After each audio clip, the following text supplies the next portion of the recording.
dowladda federaalka ayaa war ka soo saartay xajka sanadkan. wasiir ku-xigeenka wasaaradda diinta iyo awqaafta cismaan aadan dhuubow ayaa sheegay in tartankii loogu jiray daabulidda xujayda shirkadaha diyaaradaha ee sanadkan ay ku guuleysteen 11 shirkadood.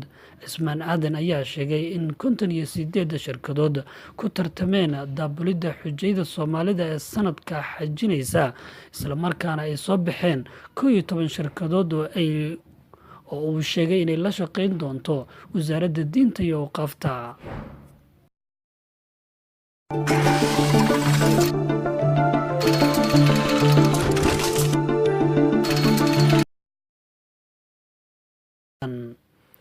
maxkamadda caalamiga ah ee dembiyada ee loo soo gaabsho ICC ayaa maanta la horgeynayaa hogaamiyihii hore ee fallaagada dalka Konga Bosco Ntaganda, ku heshay dhammaan 18 dacwadood oo lagu soo oogay oo isugu jira dembiyo dagaal iyo dembiyo ka dhan aadamaha, isagoo isdifaacayay intii socotay dacwada maxkamadeyntiisa oo ka dhacday magaalada Hague ee dalka Holland.